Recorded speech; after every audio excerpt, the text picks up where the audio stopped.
Good morning. I hope you're having a fabulous start to your Wednesday. We do have some lingering snow showers and approaching snow showers on the eastern side of the state. But as for Helena and Great Falls, things have teetered off just a tad bit for this morning. But first, let's take a look over at the eastern side of the state. We do have this blizzard warning still in effect, winter weather advisory, and a winter storm warning still in effect. These are issued courtesy of the National Weather Service office in Billings, but you see areas westward here like Helena, Great Falls, both been removed from the warning because of snowfall threat to travel and just general daily activities has pretty much lowered today as the snowfalls become pretty much intermittent.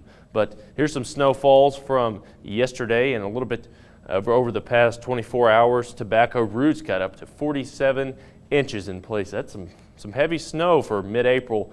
But as we see some other totals here, you notice Jefferson City down only at 14 inches, but that was enough to cause some visibility issues with the wind yesterday and roadway issues, so they had to cancel classes at Jefferson High. Some more snow totals for you. But as we zoom in here and take a look at your global satellite, we'll see that the Pacific is pushing some spurts of energy up towards the northern Rocky Front. But today, our main activity is coming courtesy of the northeast corner of the state, being pushed up through the northeast corner of the state, which is pushing some snow over the Glasgow area, combined with some lower level winds moving up from the north, blowing down into that area, really causing some visibility issues for areas like Glasgow, Jordan, Glendive, other areas in the eastern side of the state. You can see here, look at this system pushing up towards the northeast corner of the state there, and we do have a flow moving down from the north. High pressure will eventually settle over the state, but that's not right in our immediate forecast.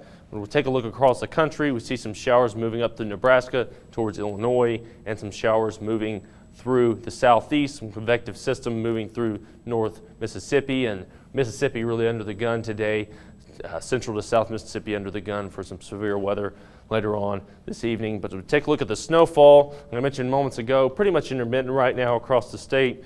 Move towards the east corner of the state and east central sides of the state. We'll see that snowfall is kind of banding together. This is where that blizzard concern is over to the east. Here's the moisture pushing into the state. We do have that flow moving down from the northeast, really causing some travel delays. And it is important to mention that interstate from Billings all the way to Fargo has been closed due to the hazardous travel conditions and blizzard potential. Snow squalls possible as well as we move along throughout the day, and that interstate should remain closed for at least the next 24 hours and foreseeable future. It's about 500 miles of interstate shut down. Not much other option if you're going that way, so keep that in mind if you're planning to move eastward from Montana. Let's take a quick look at your snow forecast over the next 24 to 48 hours through Friday and Saturday here. We're going to see Monday really start to get some snowfall after that Easter Sunday. You're going to dump a lot of snow on us as we move forward through Tuesday. Check out these snow totals up here along the divide, up to almost 24 inches in places. Of course, down closer to West Yellowstone, down towards Big Sky, and even towards central portions of the state. Today, this morning, we'll see snow remaining for Helena and Great Falls in just a bit. Glasgow, of course, getting those blizzard conditions. But for the rest of the state, the rest of the week looks really snowy, Andy. And that's a good thing. Definitely. We need that moisture.